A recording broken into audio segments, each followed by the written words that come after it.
Ces fortes chaleurs ont déjà provoqué de violents orages hier soir et la nuit dernière. Dans la vallée de la Maurienne, vous allez le voir, les habitants sont sidérés. Un torrent de boue a déferlé dans les rues de Modane et jusque dans les maisons. Le village limitrophe de Fourneau est aussi très touché, jusqu'à 1 mètre par endroit. Sur place, Yanis Matisse et Frédéric Marchand. Elle n'a pas le choix. Pieds nus, Alexandra rejoint sa maison, totalement éventrée. Il n'y a plus rien. Il n'y a plus rien. Un peu de réconfort pour cette habitante qui vit ici depuis 50 ans. J'ai plus rien. J'ai plus rien. J'ai plus aucun souvenir, ni de mon père, ni de ma mère, et même pas une photo de mes petits quand ils étaient petits. Il est 16h30 hier, de violents orages éclatent en montagne. En quelques minutes à peine, une lave torrentielle déferle sur Fourneau. Catastrophique. Du jamais vu, jamais vu, jamais vu. Il y avait carrément les bouches d'égout, ça sortait des geysers et puis l'eau montait. Ce torrent déborde et charrie des rochers, de la boue. Les digues ne suffisent plus. Il s'agit de la crue la plus importante depuis 70 ans en Maurienne. C'est un événement climatique qui est connu. Le problème, c'est la récurrence, en fait. Parce qu'avant, c'était une fois tous les 20-30 ans. Aujourd'hui, en 3 ans, on a eu 3 épisodes où on a pu s'inquiéter un petit peu. Et le dernier, c'est le plus violent. L'eau est montée ici jusqu'à 1 mètre. Aucune victime. Les pompiers sont restés mobilisés toute la nuit. On a été obligé de mettre en sécurité une personne qui se retrouvait prise au piège des eaux. Et après, 12 personnes ont été mises en sécurité et mises à l'abri dans une zone d'hébergement qui a été ouverte par la commune. Désormais, le torrent a retrouvé son lit, mais les dégâts sont considérables. Il faut évacuer des tonnes de gravats. Alors la solidarité s'organise dans le village. Même le chasse-neige enchaîne les rotations. Une centaine de caves et de rez-de-chaussée ont été inondés. Les habitants tentent de repousser cette boue tenace.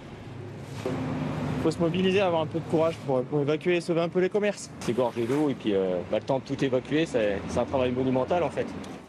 Les voies de chemin de fer sont aussi recouvertes de gravats. Le trafic ferroviaire entre la France et l'Italie reste interrompu pour au moins plusieurs jours. Et ces orages ont fait une victime en Italie. Ils ont aussi causé des dégâts ailleurs en France. En Isère, une maison a pris feu après avoir été foudroyée. Des arbres ont été déracinés, des routes submergées.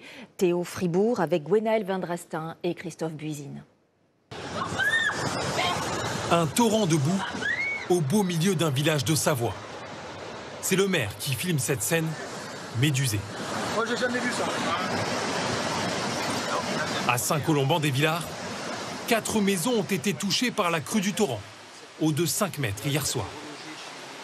Au lever du jour, le maire comprend qu'il va devoir engager de lourds travaux. Là, il y a des dégâts.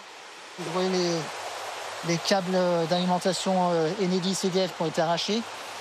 L'un des rares points d'accès de la commune a été emporté par le courant. Le torrent, il était là où on est. Là, c'est un pont routier, normalement avec des barrières. C'est passé par-dessus. Le lit du Dandon, il est normalement 5 mètres plus bas que le tablier. C'est de la lave, c'est comme de la lave volcanique. La crue est inédite pour Daniel, 80 ans qu'il habite le village. Au petit matin, il découvre les dégâts. Mon jardin potager était ici, voilà ce qui ressemble. C'est tout abîmé, c'est tout abîmé.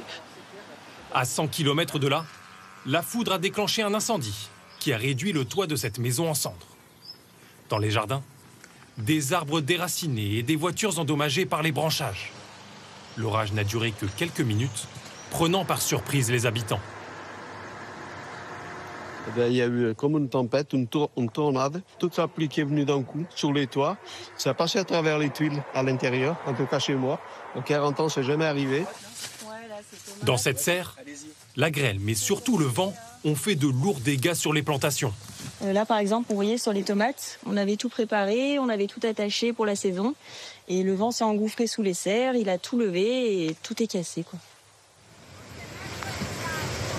De l'autre côté des Alpes, en Italie, des torrents de boue se déversent sur le centre-ville de Bardonecch. La rapidité et la puissance du courant ont surpris les habitants. Un homme de 70 ans a été emporté. Il a été retrouvé mort. En quelques minutes, c'est plus d'1 mois de pluie qui est tombé ici. Vu les températures, d'autres orages sont à craindre ce soir.